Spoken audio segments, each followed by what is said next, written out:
The lone figure of Hank Kincaid stirred dust along Fort Kearny's Main Street as the Nebraska sun cast long shadows across the wooden storefronts. Folks paused mid-conversation to watch him pass, their whispers following like tumbleweeds in his wake. It was 1872, and in the 3 years since Nora Larson had buried her husband, not a soul in town expected she'd find love again, least of all with the silent cowboy who'd just ridden in from the open range. "Look at him," muttered Silas Abernathy from his perch outside the general store. "Man's got no business sniffing around that widow woman." Hank heard but didn't break stride as he made his way toward the blacksmith shop, his boots heavy on the weathered boardwalk. At 32, Hank had seen enough of the world to know when to speak and when to keep his thoughts locked behind tight lips. Today was a day for silence. "Mornin', Miss Larson," he said, tipping his hat as he approached the blacksmith's where Nora stood examining a repair to her wagon wheel. At 28, her face still carried the beauty of youth, though grief had etched fine lines around her eyes. "Mr. Kincaid," she replied with a nod, her voice carrying the dignified reserve she'd adopted since becoming a widow. "Didn't expect to see you in town so soon after the cattle drive." "Wagon axle split, need supplies." His words were few, but his eyes lingered on her face a moment longer than necessary. "You managing all right at the homestead?" Before she could answer, the blacksmith's apprentice snickered from the shadows of the shop. "She manages just fine without your concern, Kincaid." The townsfolk had grown protective of Nora since James Larson died in a flash flood while trying to save a neighbor's child. The widow ran her small ranch with grim determination, refusing most offers of help, especially from unmarried men who might be looking for more than just lending a hand. Nora's cheeks flushed.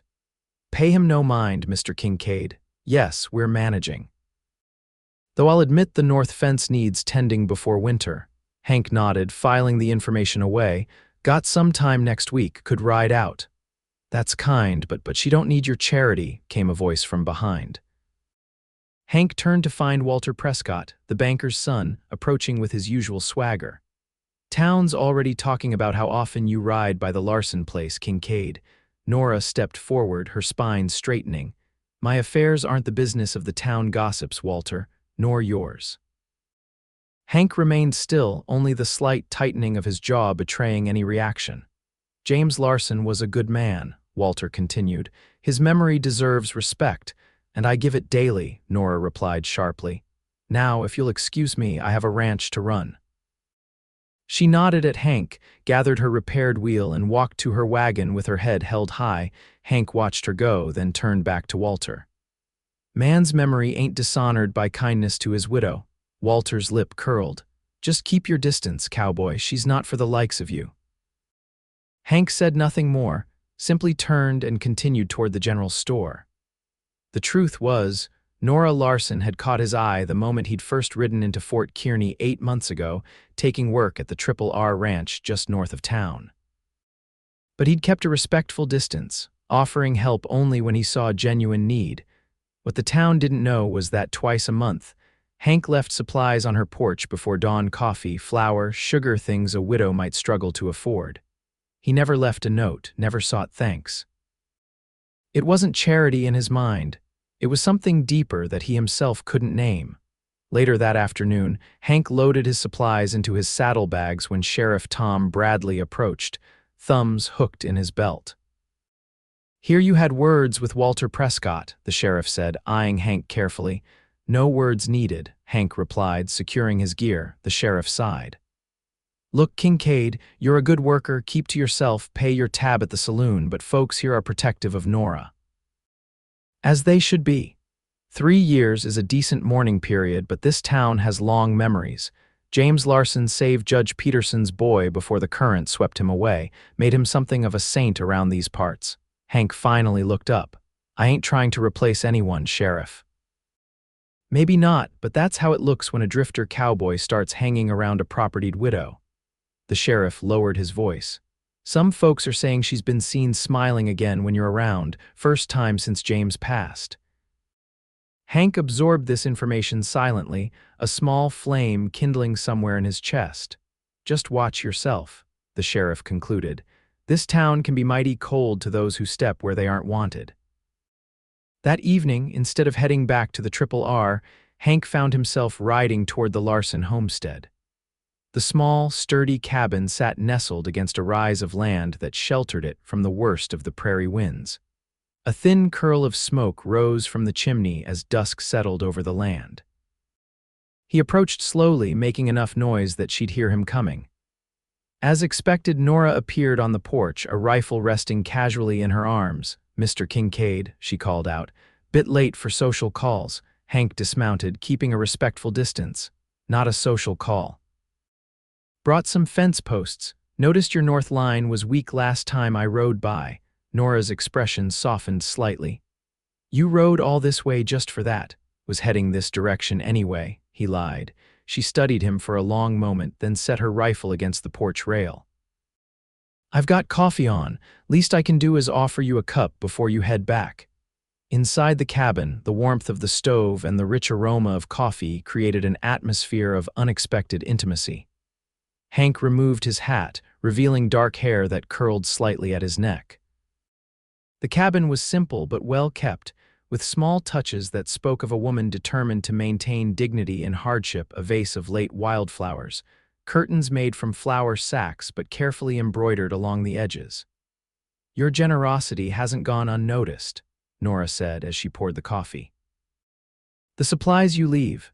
Hank looked up sharply. "How do you know?" A small smile touched her lips. "You're not as mysterious as you think, Mr. Kincaid. No one else in these parts rides a horse with a white sock on just one hind leg. You've left tracks." Hank accepted the coffee with a nod of thanks. "Didn't mean to overstep." "You haven't."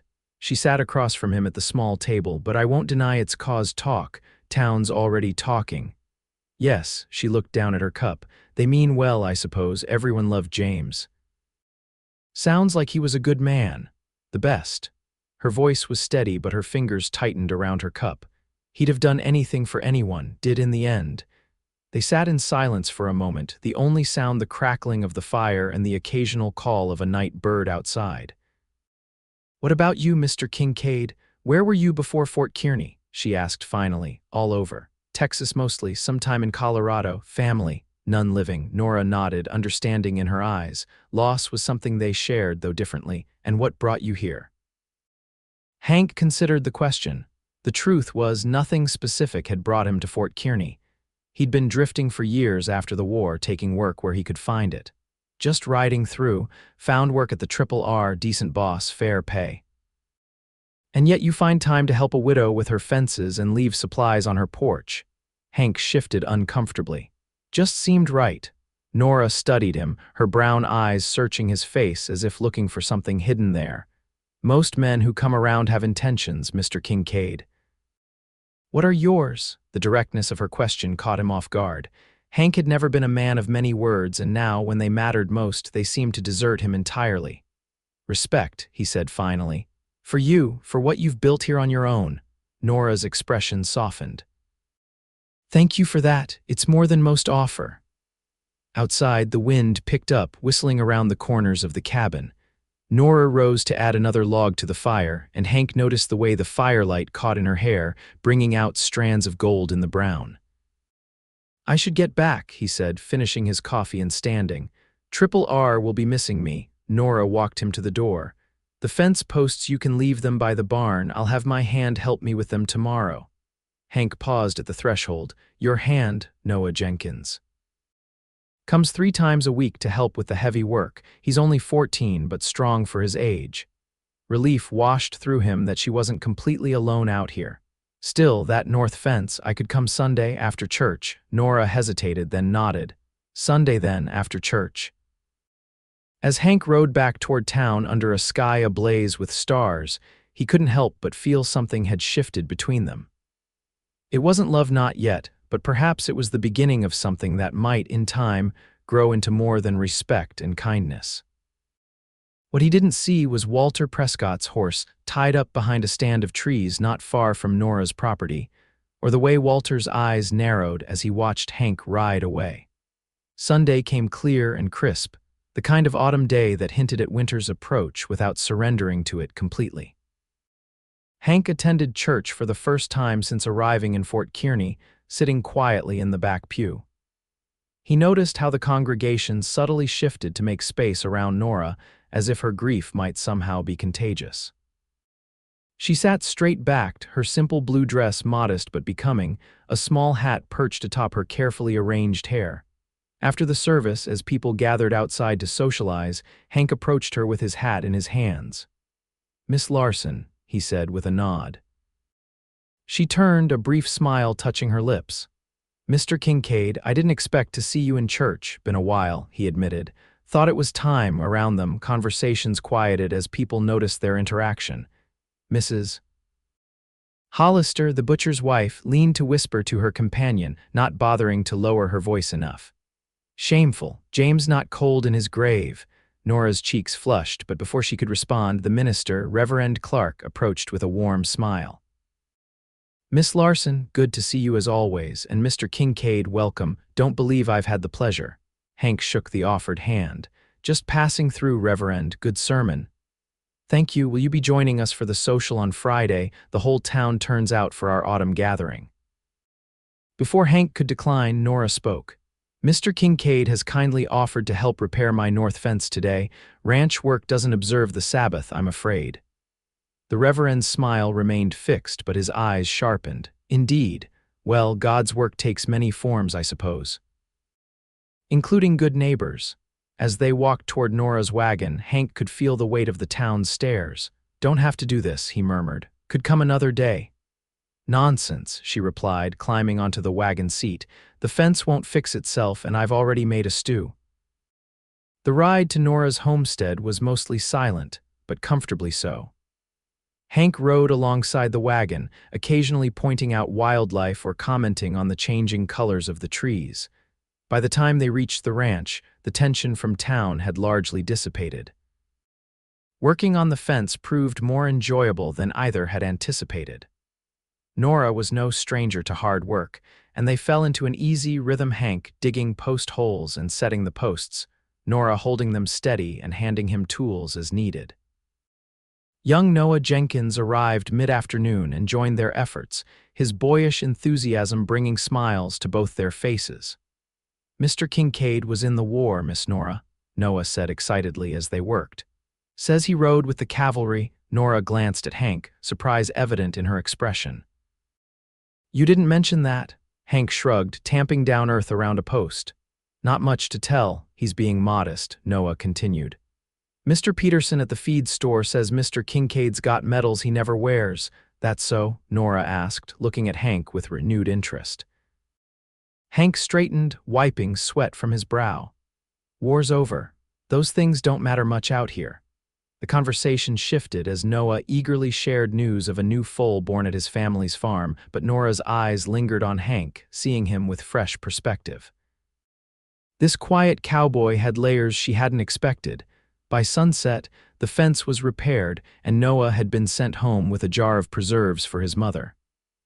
Hank and Nora sat on her porch, watching as the sky painted itself in fiery oranges and deep purples. "Thank you," she said, passing him a cup of coffee. "It would have taken Noah and me days to do what we accomplished today. Glad to help." Hank sipped his coffee, enjoying the peaceful moment. "Boy's a good worker." "Yes, he is. His father was friends with James after we lost him. The Jenkins family has been kind." Hank nodded, understanding the unspoken depth of community bonds. "You've built something good here." "We did," she corrected softly. "James and I, sometimes I wonder if I can maintain it alone." "You're doing fine." She smiled at his simple affirmation, finding unexpected comfort in it. "Most people either tell me to sell or offer to buy the place outright.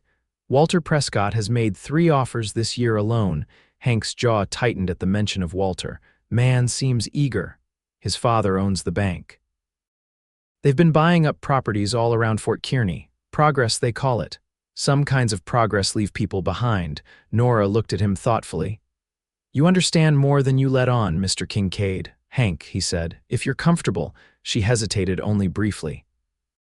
"Hank then, and I'm Nora." The simple exchange of first names felt significant somehow, a small barrier lowered between them. As true darkness fell, Hank reluctantly stood to leave. Should get back. Triple R will be wondering. Nora rose as well. Will I see you at the autumn social on Friday? The question caught him off guard. Social gatherings had never been his strength. Hadn't planned on it. You should come, she said, her voice casual but her eyes hopeful. The whole town attends. Good food, music, it might help folks see you differently. Hank considered this. Don't much care what folks think of me. Perhaps not, but I do have to live here. She met his gaze steadily. And I'd like to dance at least once without causing a scandal. Something warm unfurled in Hank's chest at her implied invitation. Not much of a dancer. I'm not particular about skill, she replied with a small smile, just company.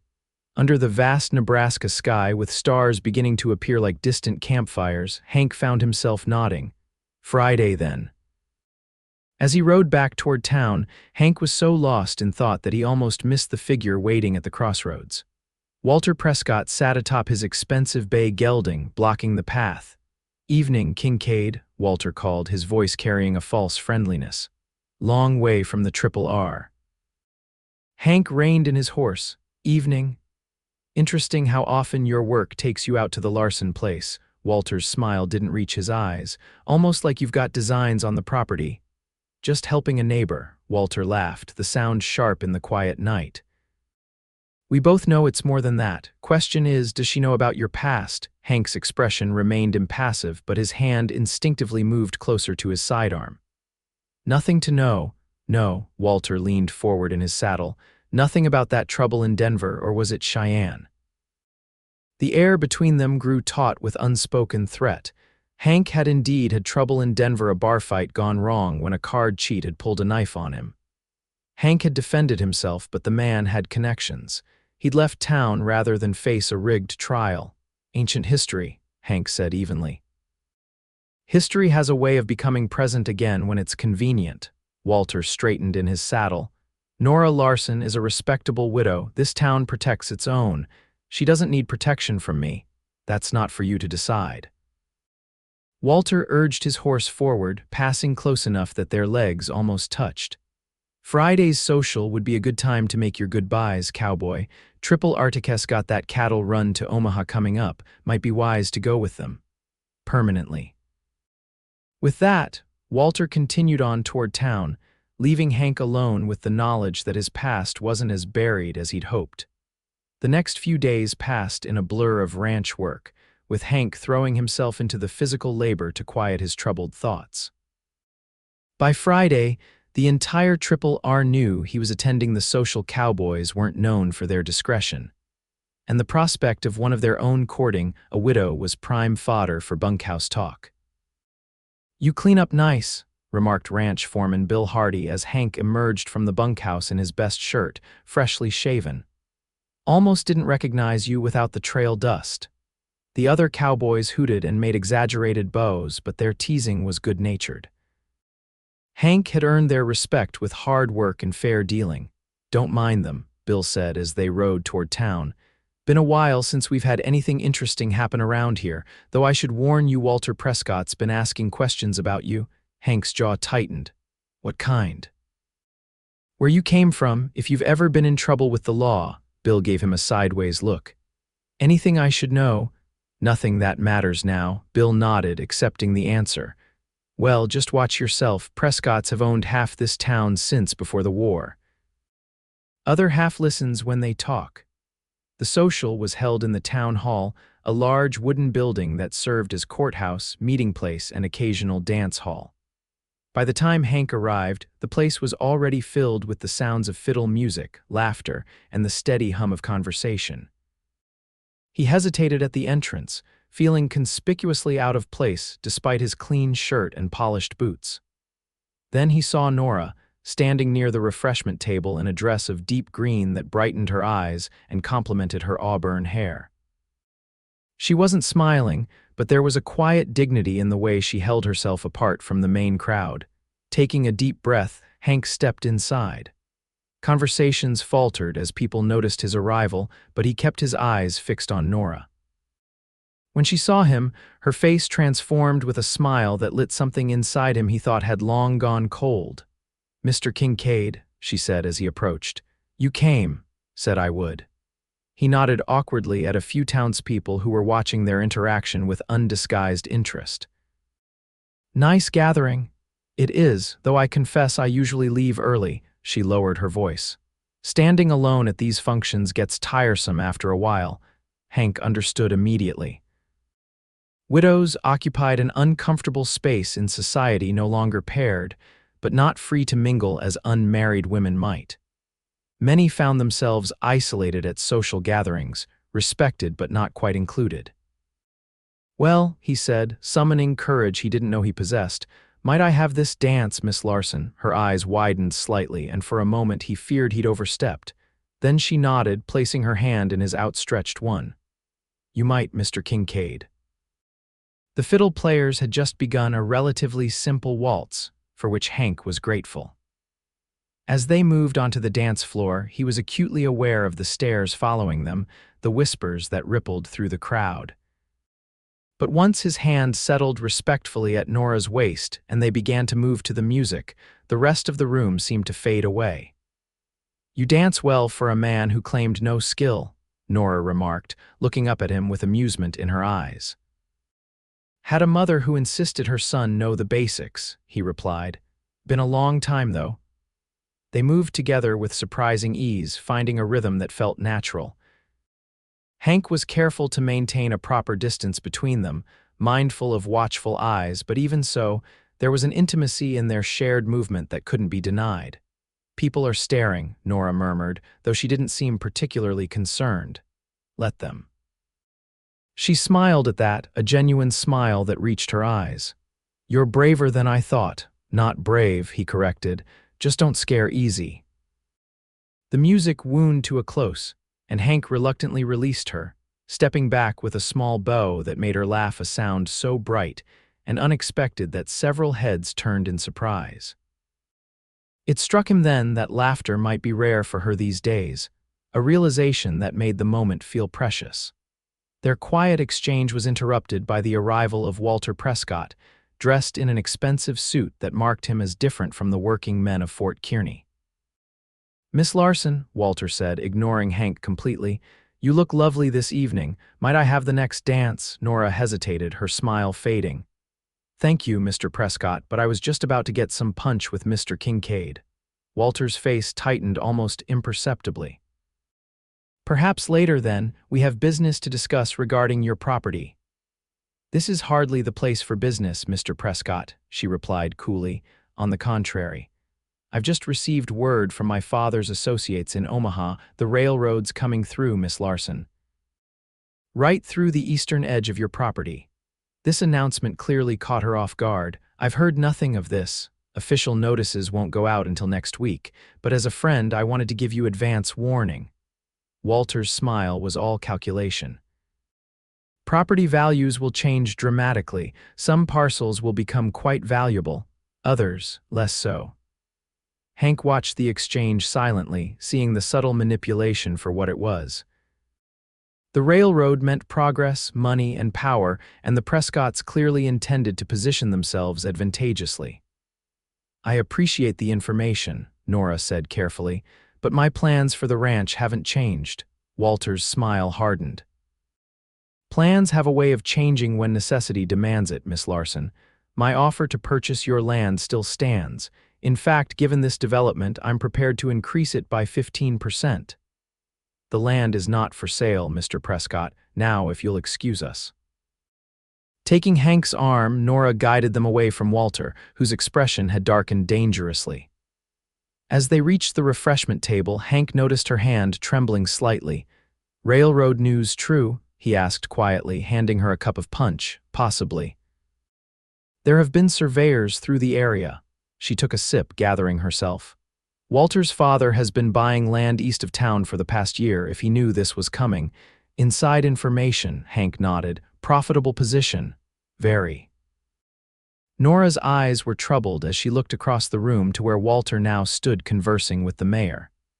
If the railroad does come through, it could change everything for Fort Kearney, for your ranch too, she nodded slowly. James and I chose that land for its water access and good grazing. Never thought about its value to a railroad. They were interrupted by Reverend Clark, who approached with a friendly smile that didn't quite mask his curiosity. "Miss Larson, Mr. Kincaid, enjoying the festivities?" "Very much, Reverend," Nora replied. "Your wife outdid herself with the decorations. She'll be pleased to hear it." The Reverend turned to Hank. "Mr. Kincaid, I understand you've been helping at the Larson place. Very Christian of you." Hank recognized the probing for what it was, just being neighborly, indeed. "Neighbors are important in a community like ours." The Reverend lowered his voice. "Though I feel obliged to mention that appearances matter greatly, particularly concerning a widow of Mrs. Larson's standing." Nora stiffened beside him. "Reverend Clark, I appreciate your concern, but it comes from a place of care, my dear," the Reverend assured her. "James was a pillar of this community. His memory deserves our utmost respect." "And it has it," she replied, her voice tight. "But my life continues, Reverend, as it must." The conversation might have grown more uncomfortable had Sheriff Bradley not approached, nodding respectfully to them all. "Evening, folks. Nice turnout tonight." "Sheriff," the Reverend acknowledged. "I was just discussing with Miss Larson the importance of community standards." The sheriff's eyes moved from Nora's flushed face to Hank's carefully neutral expression. "Well, speaking of community, I'd say a man who rides 15 miles round trip to help a widow with her fences understands something about neighborly duty." This unexpected support from the sheriff created a momentary silence that Hank broke by addressing Nora. "Weather's turning. Should check that south pasture fence before the first snow." Grateful for the change of subject, Nora nodded. Noah mentioned it needed attention, perhaps next week. "Tuesday if that suits." The Reverend cleared his throat. "Well, I should see to the other guests. Miss Larson, Mr. Kincaid." With a nod, he moved away, leaving them with the sheriff. "Thanks," Hank said quietly. Sheriff Bradley shrugged, "Just stating facts. Though you might want to know that Walter Prescott's been asking a lot of questions about your past, Kincaid. Man's got a telegraph line to Denver." The warning was clear. Hank nodded, understanding the implications. "Appreciate the heads up." As the evening progressed, Hank and Nora shared 2 more dances, each one drawing less attention than the first as the town began to adjust to the sight of them together. When it came time to leave, Hank offered to drive her home in her wagon.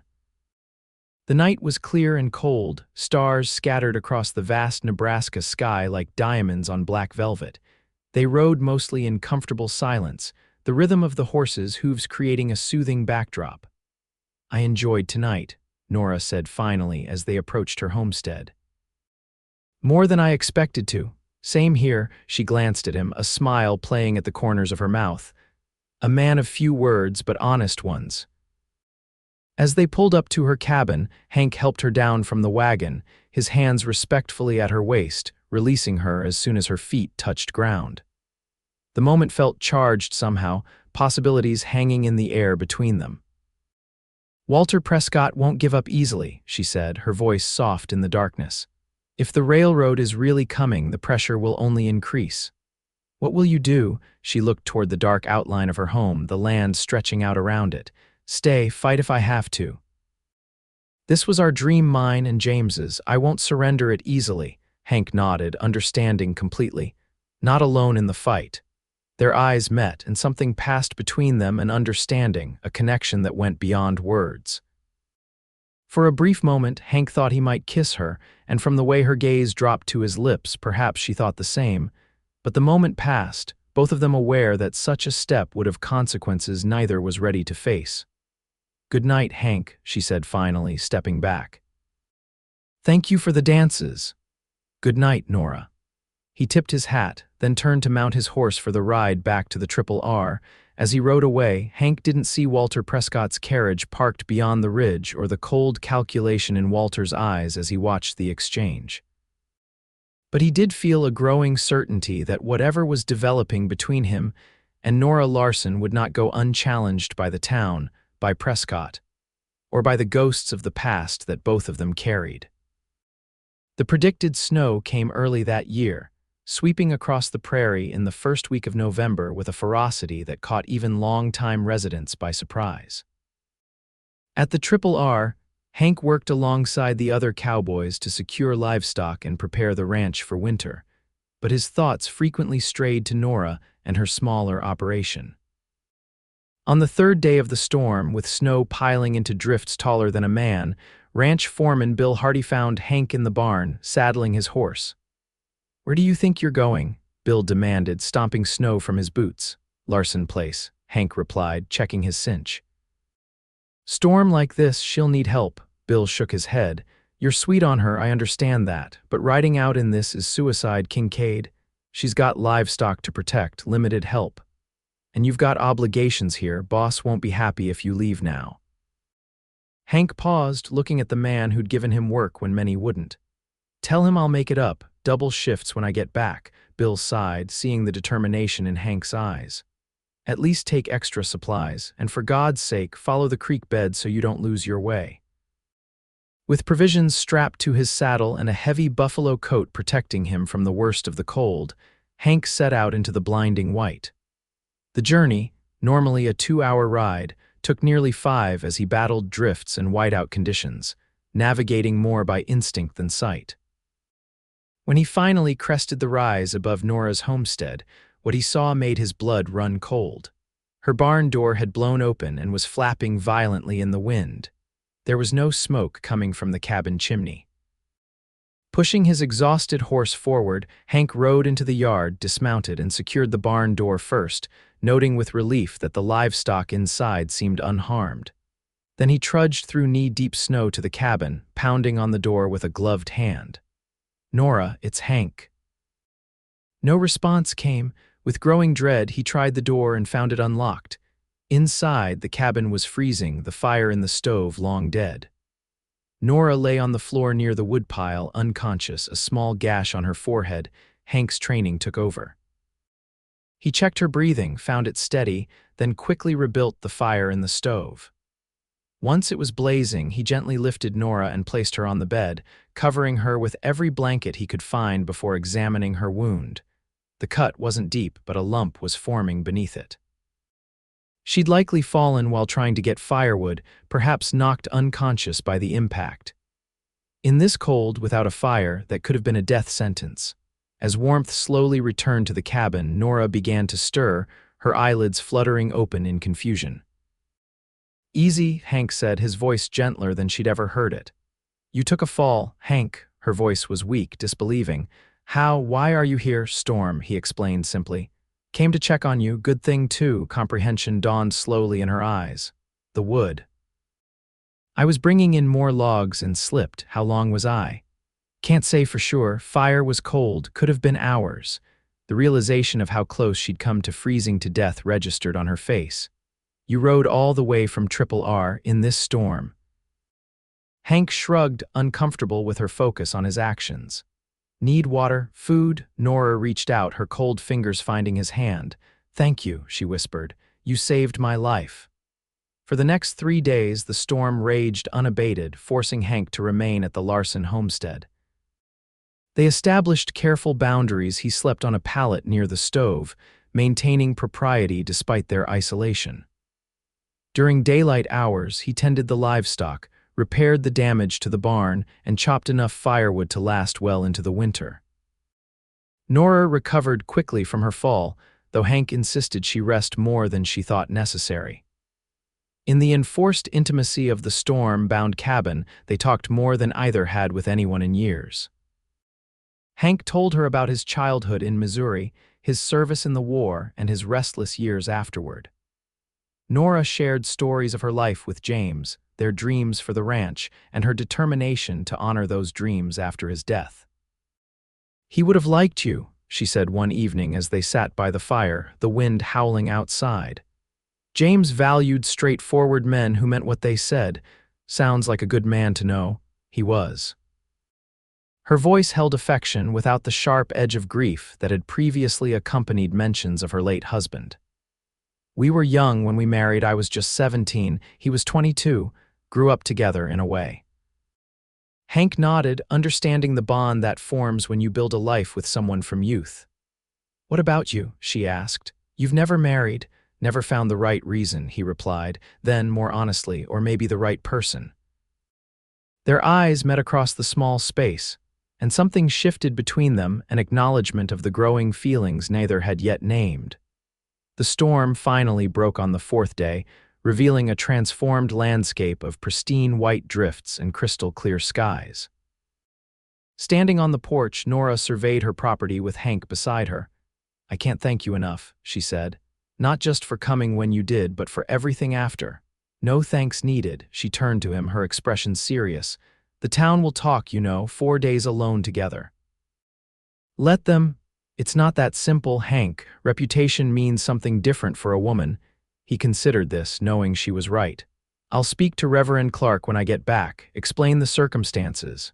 She smiled at his willingness to face the town gossips head-on.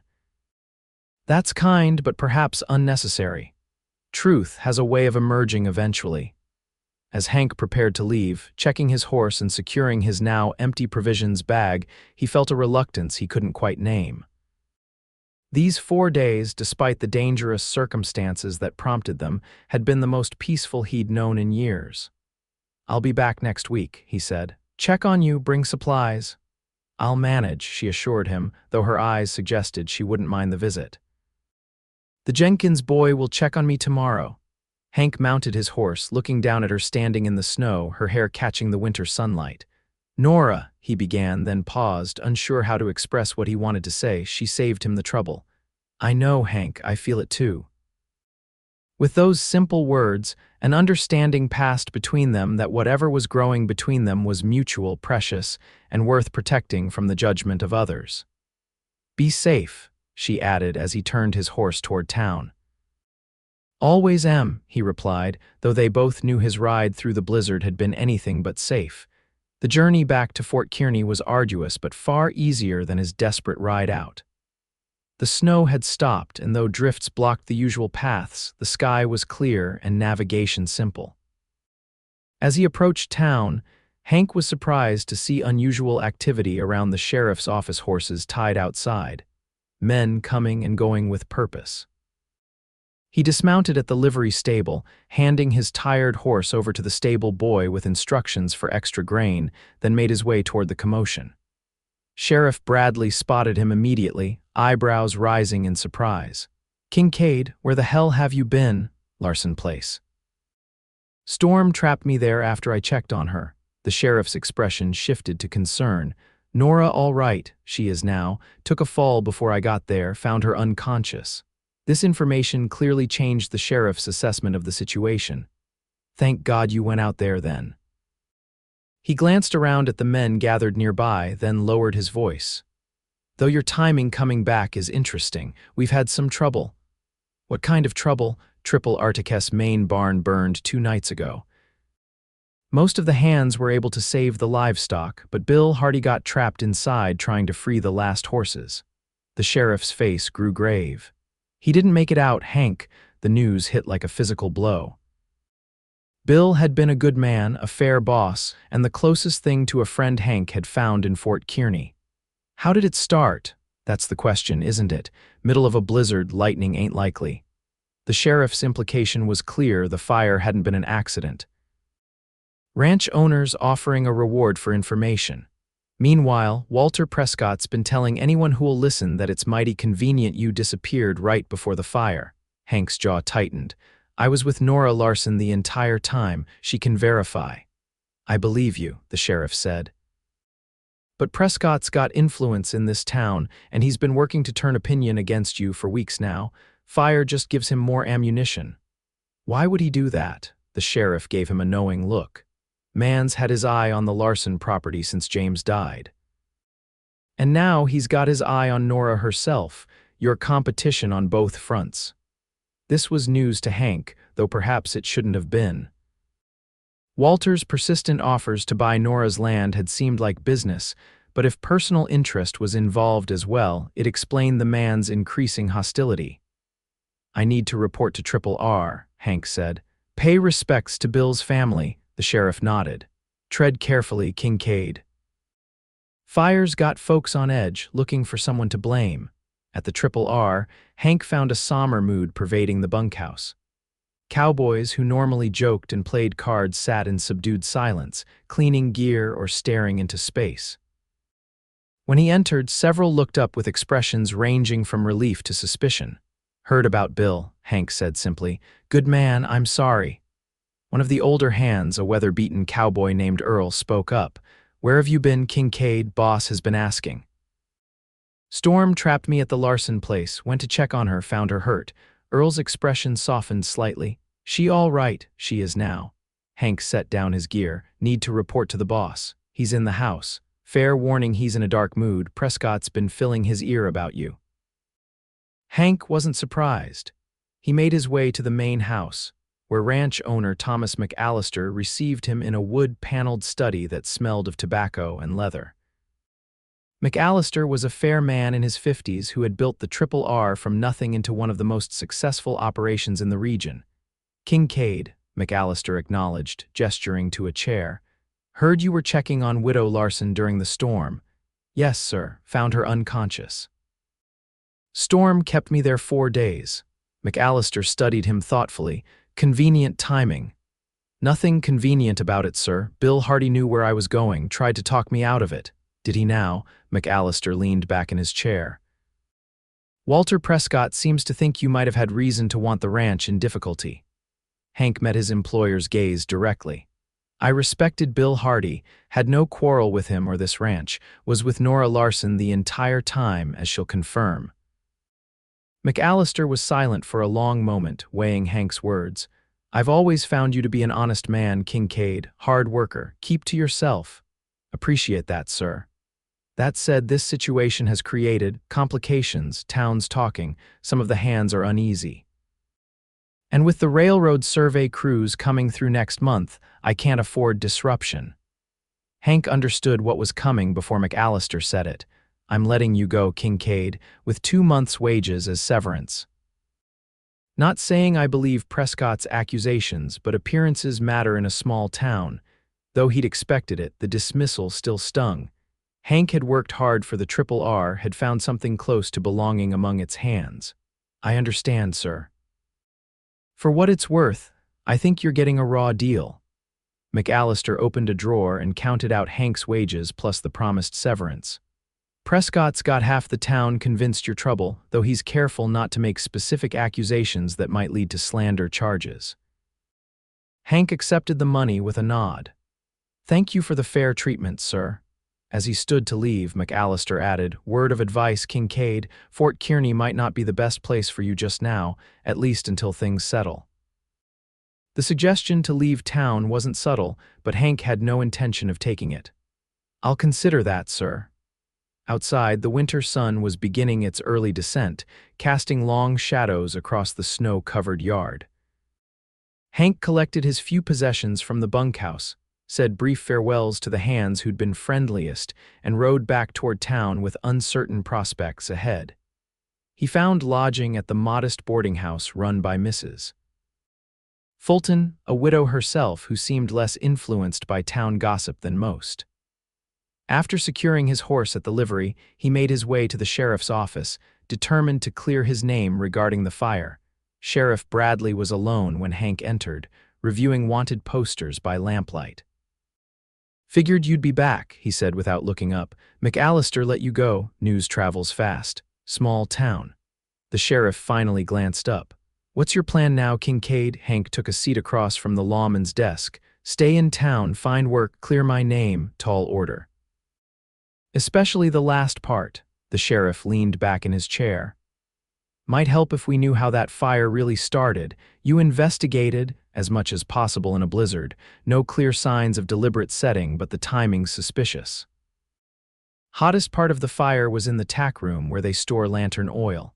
Hank considered this. Anyone unusual around the ranch before the fire?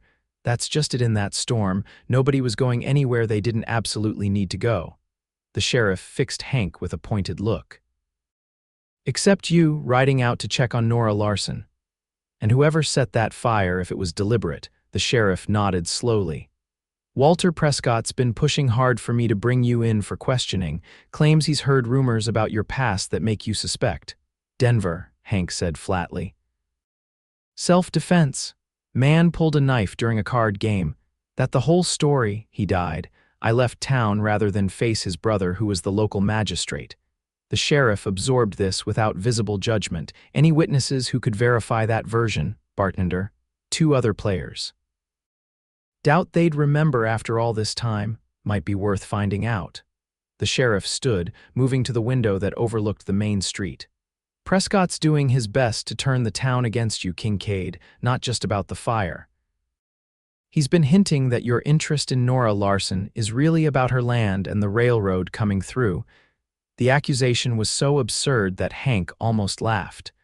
I didn't know about the railroad until Prescott mentioned it at the social. I believe you. But perception becomes reality in a small town.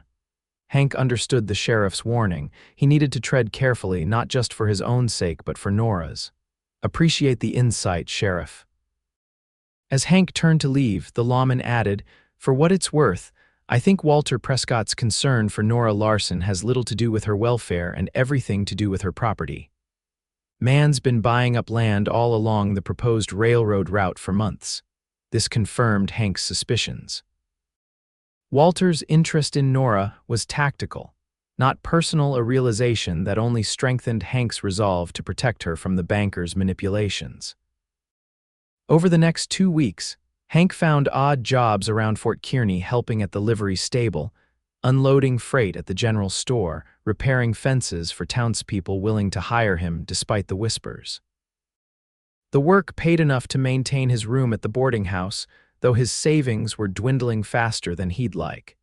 He saw Nora only once during this time, when she came to town for supplies. Their meeting in the general store was brief, but charged with unspoken emotion, observed by curious townspeople who pretended not to watch. I heard about your position at Triple R, she said quietly as they stood near the flour barrels. I'm so sorry, Hank, not your fault. But if you hadn't come to help me, would do it again, he interrupted firmly. Without hesitation, her eyes softened at his declaration. I've been wanting to come to town to set the record straight, tell everyone you were with me during the storm. Better not to draw attention. Prescott's watching? As if summoned by his name, Walter Prescott entered the store at that moment, his expensive coat dusted with snow. His eyes narrowed when he spotted them talking together. Miss Larson, he greeted, deliberately ignoring Hank. What a pleasant surprise. I was planning to ride out to your property tomorrow with some important information about the railroad survey. Mr. Prescott, Nora acknowledged coolly, whatever information you have can be shared here. Walter glanced meaningfully at Hank. It's of a confidential nature. Regarding the valuation of your eastern acreage, Mr. Kincaid has my trust, she replied. Anything you wish to tell me can be said in his presence. Walter's jaw tightened almost imperceptibly. Very well, the survey crews have confirmed their route. They'll be cutting directly through your east pasture, Miss Larson. The railroad is prepared to make a fair offer for the right-of-way. How fair? Hank asked, unable to help himself. Walter finally acknowledged him with a cold stare. Market rate for unimproved grazing land. Which is generous considering. Considering what? Nora pressed. Considering they could simply exercise eminent domain and take what they need. Walter turned back to her, his expression softening artificially. But as I've mentioned before, I'm prepared to offer significantly above market rate for your entire property. It would spare you the complications of dealing with the railroad, the disruption to your livestock, the inevitable trespassers. Nora straightened her spine, meeting Walter's gaze directly. Thank you for the information, Mr. Prescott. I'll consider my options carefully.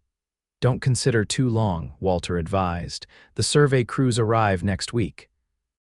Once they stake their claim, your negotiating position weakens considerably. With that, he tipped his hat and moved to the counter, effectively dismissing them.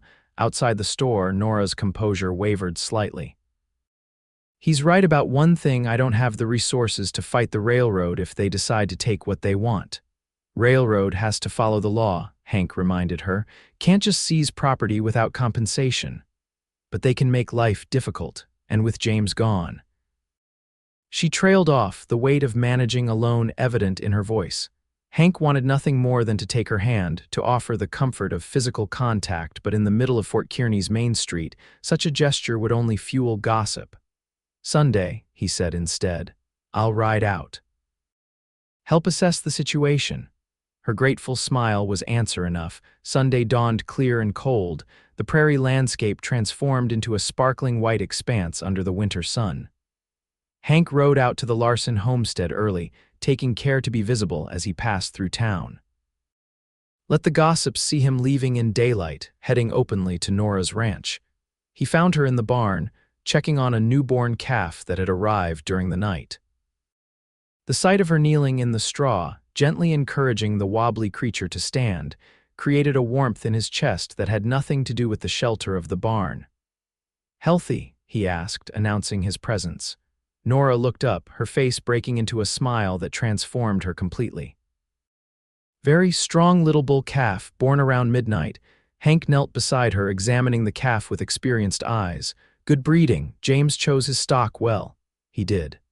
She watched as Hank ran a gentle hand along the calf's flank. "I've named him Lucky, fitting name for a winter birth." They spent the morning checking fences and discussing the railroad's impending survey. Nora showed him the eastern pasture where the tracks would likely run, cutting her property nearly in half. "Water access is my biggest concern," she explained as they stood on a rise overlooking the land. "If they cut off the creek from the south pasture, I'll lose my best summer grazing." Hank nodded, understanding the complications. "Could negotiate for access points, culverts under the tracks, assuming they're willing to negotiate with a widow running a small ranch." The bitterness in her voice was uncharacteristic but understandable. Women landowners often faced additional challenges when dealing with powerful interests like the railroad. "Not alone in the negotiations," Hank reminded her. She turned to him, her expression softening. "No, I suppose I'm not. Though your support might do more harm than good in some quarters." "Prescott," Hank acknowledged, "not just Walter. The whole town seems to have taken sides." She sighed, her breath visible in the cold air. "Half think I'm dishonoring James's memory by allowing your attention. The other half think you're after my land, same as Walter." "And what do you think?" The directness of his question caught her off guard.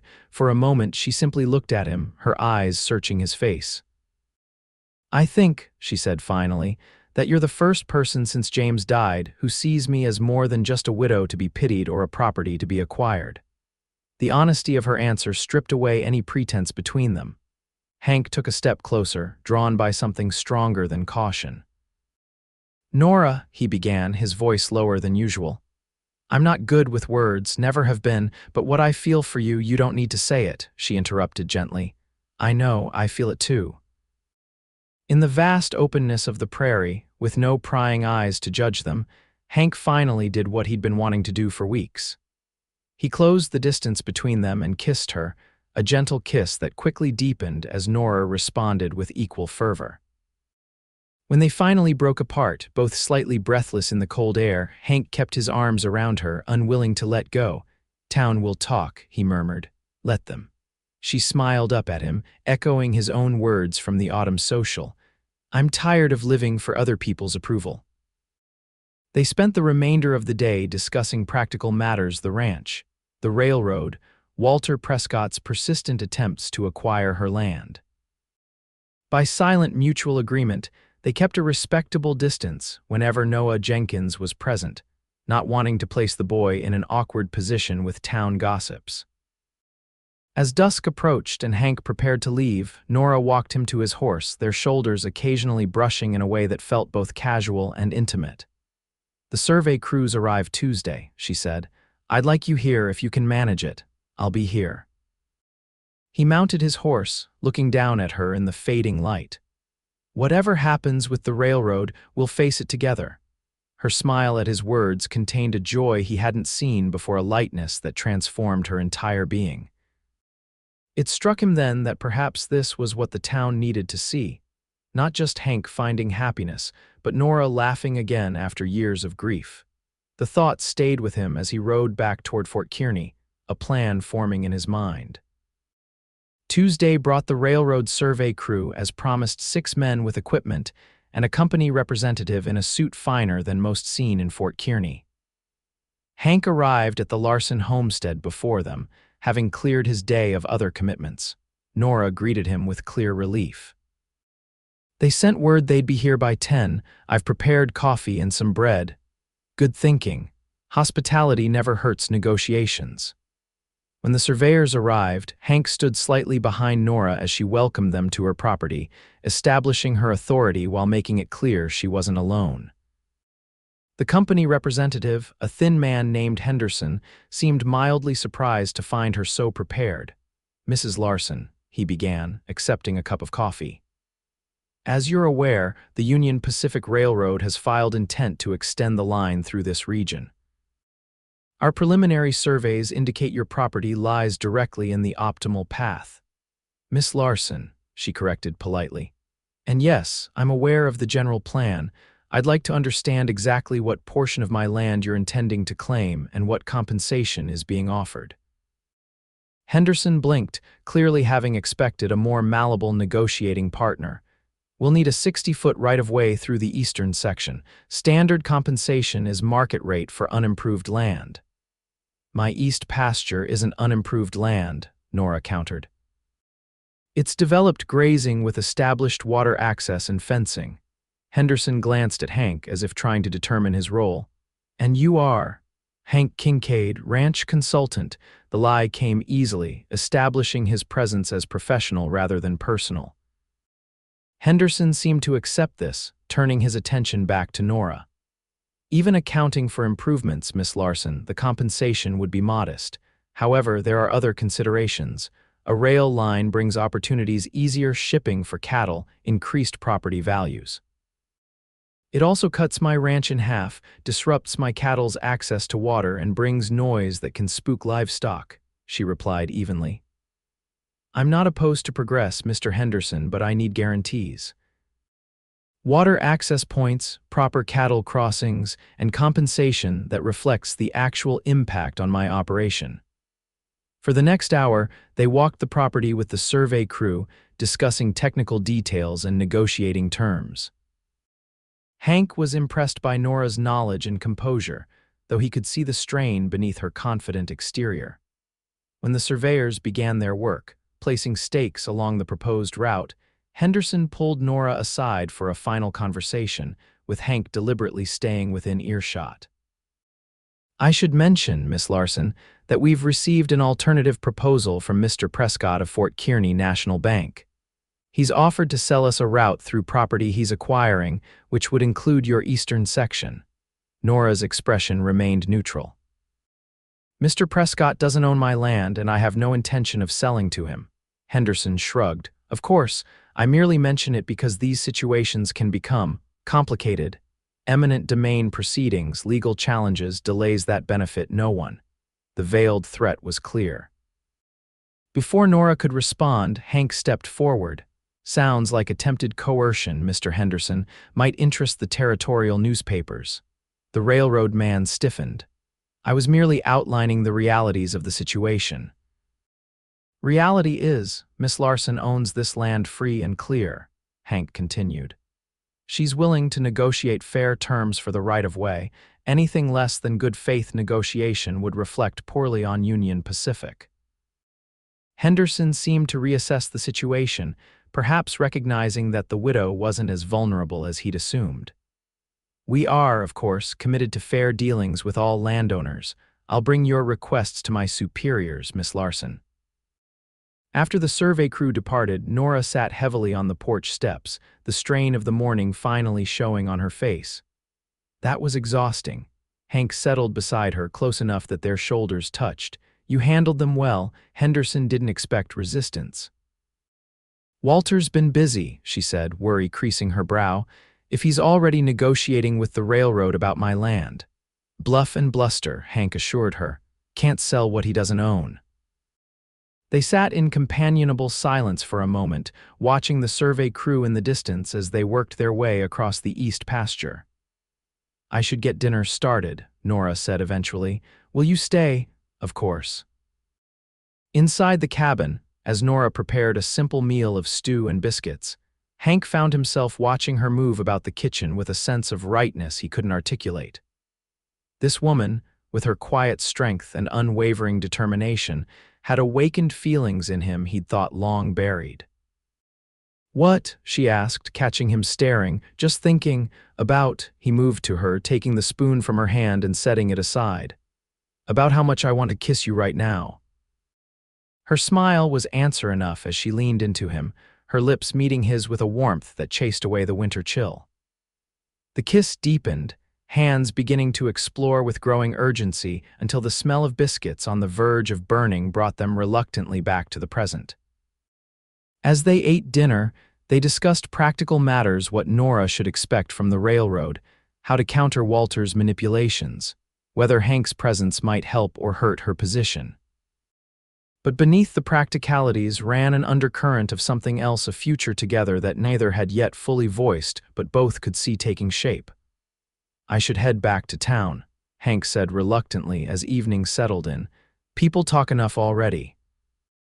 Nora walked him to the door, her hand finding his.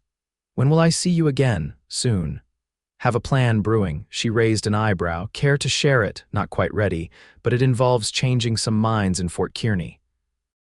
The idea had been taking shape in Hank's mind since Sunday, a way to address the town's disapproval and Walter's machinations in one strategic move. But it required careful timing and at least one ally he wasn't sure he had. That ally proved easier to secure than expected. The following morning, Hank sought out Sheriff Bradley, finding him making his morning rounds. "Need a word, Sheriff," Hank said, falling into step beside him. "About Walter Prescott, the R fire, and a theory worth investigating." The sheriff's interest was piqued. "Let's take this to my office." Over coffee in the privacy of the sheriff's office, Hank laid out his suspicions that Walter Prescott had orchestrated the fire at R to remove Hank as competition for Nora's affections and land, using the blizzard as cover for his actions, and Hank's absence as convenient misdirection. "That's a serious accusation, Kincaid," the sheriff said when Hank finished. "Prescott's family founded this town. His father owns the bank. Doesn't make him above the law." "No, it doesn't, but it does mean I need more than suspicions to act on." The sheriff leaned forward. "What proof do you have?" "None yet. But Henderson from the railroad let slip something interesting yesterday. Said Prescott was already negotiating to sell them a route through land he's acquiring, including Nora's east pasture." The sheriff's eyes narrowed. "That's presumptuous, considering she hasn't sold to him." Unless he was confident she'd have no choice soon. Woman alone, facing railroad pressure, community disapproval of her association with me. "And a convenient fire that removes you from your job and casts suspicion on your character," the sheriff finished, following Hank's logic. "It's circumstantial but interesting. Worth investigating who else rode out during that storm. Prescott has access to the best horses in the county through his father's connections." The sheriff considered this. "I'll make some inquiries, discreetly." He fixed Hank with a penetrating stare. "Now, what's this plan you mentioned, the one that needs my help?" Hank outlined his idea, a public demonstration of both his character and his feelings for Nora that would force the town to reconsider its judgment. The sheriff listened, his expression shifting from skepticism to grudging approval. "Bold move," he said when Hank finished. "Might work. Might backfire spectacularly. Worth the risk, for her, or for clearing your name." "Both," Hank admitted, "but mostly for her. Town's treatment isn't fair to Nora. She deserves better." The sheriff nodded slowly. "All right, I'm in Saturday then." "Saturday," Hank confirmed. The town's annual Christmas bazaar fell on the second Saturday of December, an event that drew not just Fort Kearny residents, but farmers and ranchers from miles around. The main street was transformed with decorations, vendors selling everything from handmade quilts to smoked meats, and a central area cleared for dancing to the music of local fiddlers. Hank spent the days leading up to the bazaar making careful preparations, purchasing a new shirt, and having his good boots polished, arranging certain details with the sheriff and one or two other trusted allies, and sending a note to Nora asking her to meet him by the church at noon. When Saturday arrived, Hank dressed with unusual care, his freshly trimmed hair and clean-shaven face drawing raised eyebrows from Mrs. Fulton as he left the boarding house. "My, don't you look handsome," she remarked. "Special occasion." "Might be," he replied with an uncharacteristic smile that left her staring after him in surprise. The bazaar was in full swing when he arrived, the street crowded with townspeople and visitors enjoying the festivities despite the December chill. Hank moved through the crowd with purpose, occasionally stopping to exchange greetings with those who hadn't fully embraced Walter's campaign against him. At precisely noon, he positioned himself near the church as planned, watching the crowd for Nora's arrival. He spotted her before she saw him, her green wool coat distinctive among the sea of darker colors, her auburn hair peeking from beneath a matching bonnet. She moved with the careful dignity he'd come to admire, acknowledging greetings from townspeople with polite nods, but keeping a certain reserve. When she finally saw him waiting, her face transformed with a smile that made his heart race. She quickened her pace, drawing closer just as Sheriff Bradley appeared at Hank's side as arranged. "Everything set?" Hank asked quietly, Walters by the punch table with his father, as expected. "Rest is up to you." Nora reached them, curiosity evident in her expression. "Hank, your note was rather mysterious. Had something to ask you," he replied. "Something important, but wanted to do it properly." She glanced between him and the sheriff, confusion giving way to understanding as Hank took her gloved hand in his. "Not here," she whispered, suddenly aware of people beginning to notice their interaction. "Exactly here," he countered gently, tired of shadows and whispers. "What I have to say deserves daylight." Around them, a small space began to open as townspeople noticed the tableau forming the controversial cowboy, the widow, and the sheriff engaged in what appeared to be a significant conversation. Walter Prescott, alerted by the shifting crowd, began moving toward them with his father in tow. "Nora Larson," Hank said, his voice carrying just enough to be heard by those nearby. "First time I saw you, I knew you were a woman of remarkable strength. Watching you run that ranch alone, face down prejudice and hardship without complaint, it's been my privilege to know you." Her eyes widened as she realized what was happening, a flush spreading across her cheeks that had nothing to do with the winter air. "Hank," she began, but he shook his head gently. "Let me finish. I'm not a man of many words, but these need saying, and they need witnesses." He took a deep breath, aware that the crowd around them had grown silent. "I love you, Nora, not your land, not your property, you. Your courage, your kindness, your determination." A murmur rippled through the onlookers.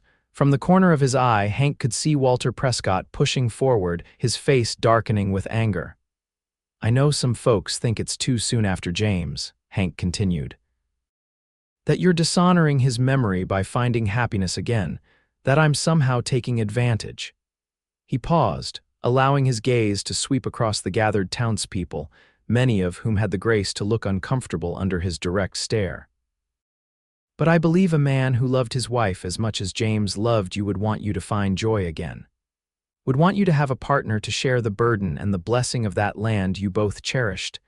Nora's eyes had filled with tears, but her expression was one of joy, not sadness. "Yes," she whispered, "he would."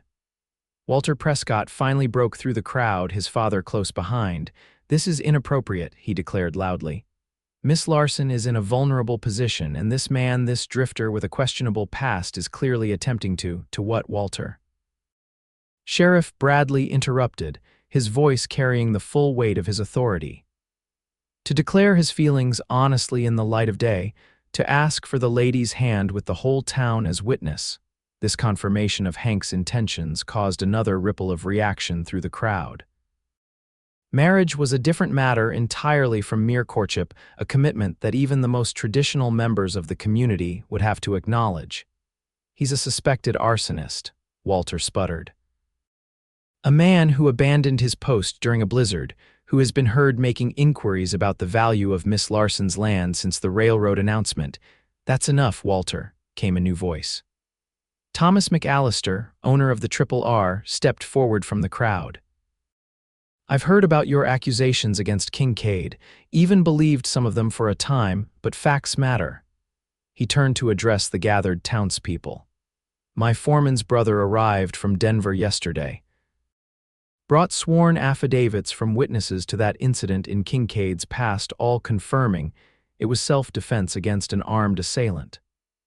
As for the fire at my ranch, evidence suggests it started in a place Kincaid had no access to during the times in question." This revelation, part of Hank's carefully orchestrated plan, created a stir of conversation. McAllister raised his hand for silence. "Furthermore, I've spoken at length with Miss Larson about Kincaid's whereabouts during the blizzard. He saved her life, plain and simple." A man willing to ride through a storm like that to check on a neighbor shows character most of us only talk about in church.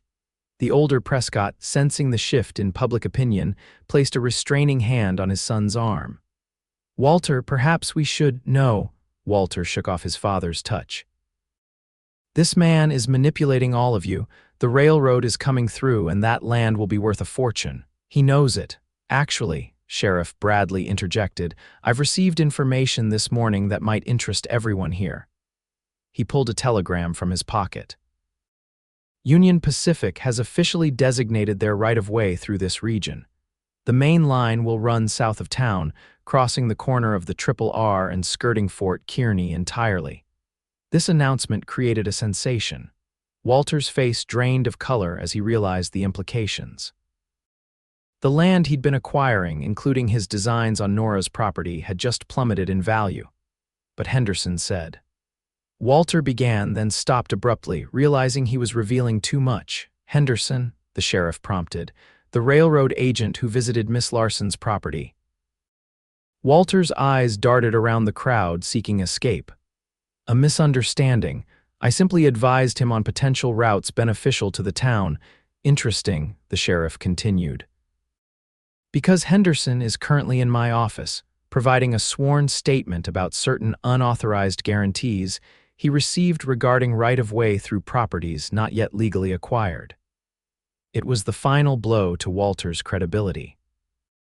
As the implications became clear to the townspeople that Walter had attempted to manipulate both Nora and the railroad for personal gain, expressions of disapproval turned toward the banker's son rather than Hank.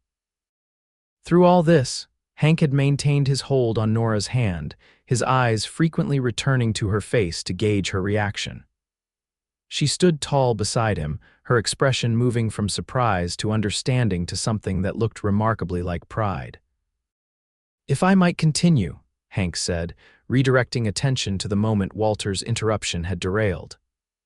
"Nora Larson, I'm asking you in front of this town that has been your home all your life if you would do me the honor of becoming my wife." A hush fell over the crowd as all eyes turned to Nora.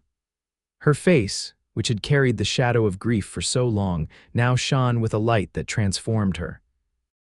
She looked at Hank, then at the townspeople around them, and finally at Reverend Clark, who had made his way to the front of the gathering. "James and I had 10 wonderful years together," she said, her voice clear and steady. "He gave me love, partnership, and a home that has sustained me even after his loss. I will always honor his memory." She squeezed Hank's hand, turning back to him with eyes that held no doubt. "But life continues. The heart heals and grows. And sometimes, if you're very fortunate, you find love twice in a lifetime." Her smile blossomed, fully a joyous expression that many in town had not seen since before James's death. "Yes, Hank Kincaid, I will marry you." A cheer erupted from several throats, first Noah Jenkins and his family, then Mrs. Fulton and the livery stable owner, and gradually spreading until most of the crowd was applauding. Even Reverend Clark was smiling, nodding his approval of a union that, just days ago, many would have considered scandalous. In the midst of the celebration, Walter Prescott slipped away, his father following with an apologetic glance toward the sheriff. Their departure went largely unnoticed as the townsfolk pressed forward to congratulate the newly engaged couple, old prejudices giving way to the infectious joy of the moment. "Well played," Sheriff Bradley murmured to Hank as he shook his hand. "Though I suspect that proposal was more than just strategy." Much more, Hank confirmed, his eyes never leaving Nora, who was accepting congratulations with a grace that made his heart swell. Later, as the bazaar continued around them, Hank and Nora found a moment of relative privacy near the church steps. "You planned all of this," she said, a hint of wonder in her voice. "The affidavits from Denver, the sheriff's investigation, even the railroad announcement." "Had help," he admitted. "Sheriff Bradley did most of the heavy lifting on Walter. McAllister sent for the affidavits once I explained my suspicions. And the railroad announcement, was that real enough? Union Pacific made the decision last week, but the sheriff held the telegram until today. Perfect timing." She shook her head in amazement. "All this to clear your name?" "No," he said, drawing her slightly closer. "All this so I could ask you to marry me without it causing you more difficulty in town. Your reputation matters." "And now, he said with a smile that transformed his usually serious face, "I'd like to kiss my fiancée if the town won't object too strongly." Nora laughed a bright, uninhibited sound that turned heads throughout the bazaar. "I think they can manage to accept it." Their kiss, witnessed by half of Fort Kearny, became the talk of the town not as a scandal, but as the moment everyone saw Nora Larson truly laugh again after years of quiet grief. And if some still whispered about the cowboy who had won her heart, it was with a new respect for a man who had fought not just for his own reputation, but for her right to find happiness again. The wedding took place in early April, when the prairie was just beginning to green with new life. The ceremony in Fort Kearny's church was attended by nearly everyone in town, including Thomas McAllister and the hands from R, who had offered Hank his job back once Walter's machinations came to light. Walter Prescott was conspicuously absent, having been sent by his father to manage banking interests in Omaha after the scandal of his attempted manipulation of the railroad came to full light. The older Prescott, however, made a point of attending the wedding and offering sincere congratulations, a gesture of reconciliation that helped heal the remaining rifts in town opinion. After the ceremony, as guests gathered at the Larson Ranch for the celebration, Sheriff Bradley pulled Hank aside for a private word. "Just got confirmation from the marshal in Cheyenne," he said quietly. "They found evidence in Walter's personal papers. He hired a drifter to set that fire at R, paid him to make sure you'd be blamed." Hank absorbed this information with a nod. "Man's facing charges. Will be once we locate him. Walter's already negotiating a plea. His father's influence will keep him from prison, but his reputation's finished in these parts. It was justice of a sort, though Hank took no pleasure in it. Appreciate you seeing it through, Sheriff." "Tom," the lawman corrected with a smile, "think we're past formalities, don't you?" Hank returned to the celebration to find Nora surrounded by well-wishers, her wedding dress catching the spring sunlight. When she saw him, she excused herself and made her way to his side, slipping her hand into his with the easy familiarity they'd developed over the past months. "Everything all right?" she asked, noting the serious set of his mouth. "Perfect," he assured her, the tension melting away as he looked at her. "Just thinking how lucky I am." "We both are," she corrected, glancing around at the homestead that would now be their shared responsibility and joy. Noah Jenkins approached with a group of young friends, all eager to show the newlyweds the surprise they'd prepared a freshly painted sign for the ranch entrance that read Larson Kincaid Ranch in carefully crafted letters. "You like it, Miss Nora, Mr. Hank?" Noah asked anxiously. "We worked on it all week. It's perfect," Nora assured him, her eyes shining with emotion. "Absolutely perfect." As the celebration continued into the evening, with music and dancing under the stars, Hank found himself watching his new wife as she moved among their guests, her face alight with happiness. The transformation from the reserved widow he'd first met to this joyful, confident woman still amazed him. Reverend Clark, observing Hank's expression, approached with 2 glasses of punch. "Remarkable, isn't it?" he said, handing one to Hank. "How life can change in the span of a single season. Indeed it is, Reverend. I must confess I had my doubts about you, Mr. Kincaid. Many of us did." The minister's gaze followed Hank's to where Nora was laughing with Mrs. Fulton and several other women. But seeing her like this truly living again, I believe James would approve. Hope so, Hank said simply. Try to honor his memory by making her happy. You clearly do. The Reverend raised his glass slightly. To new beginnings, Mr. Kincaid. May God bless this union abundantly. As night fell completely, the party showed no signs of winding down. Lanterns cast a warm glow over the yard, and the fiddlers played song after song for enthusiastic dancers. Hank, never much for crowds, found a quiet moment to slip away to the porch, enjoying the slight distance while still watching the celebration. Nora found him there a few minutes later, settling beside him on the steps with a contented sigh. Hiding from our guests, husband. The words sent a pleasant warmth through him. Just catching my breath, wife. She leaned against his shoulder, following his gaze to the festivities. I never thought I'd feel this way again, she admitted softly. After James died, I resigned myself to a life of work and solitude. Then you rode into town. Hank put his arm around her, drawing her closer. Wasn't looking to settle anywhere, then I met you. And now, he said, turning to look into her eyes, I'm home. Their kiss was interrupted by whoops and hollers from the wedding guests who had noticed their absence and come looking. Blushing but laughing, Nora stood and pulled Hank to his feet. Come dance with me, she urged. Show everyone that serious Hank Kincaid knows how to celebrate. And he did, spinning her around the yard to a lively reel that had everyone clapping and stomping. Hank Kincaid, the quiet cowboy, the suspected troublemaker, the man who had risked everything for love, threw back his head and laughed under the Nebraska stars, his joy as boundless as the prairie itself. The townsfolk of Fort Kearny, who had once mocked him for loving a widow, saw in that laughter the truth they had missed. That love was never something to ridicule, and that happiness, once found, should be celebrated without reservation or judgment. 5 years later, the Larson Kincaid Ranch had grown into one of the most prosperous operations in the region. The railroad had indeed come through, but on terms negotiated fairly with Hank and Nora's interests protected. Their cattle now reached eastern markets more efficiently, and the modest station built near their property had become a small community in its own right. On a warm summer evening, Hank sat on the expanded porch of their home, watching 3-year-old James toddle after his big sister Elizabeth, who at 4 was already showing her mother's determination and her father's quiet confidence. Inside, Nora was putting their newest addition, 2-month-old Thomas, down for the night.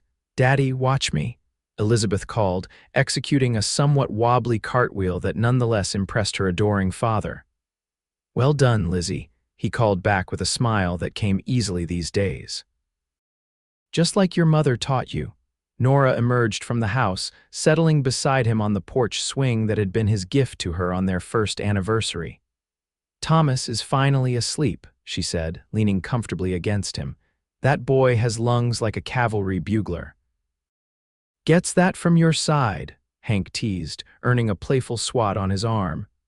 They sat in companionable silence, watching their children play in the golden light of the setting sun.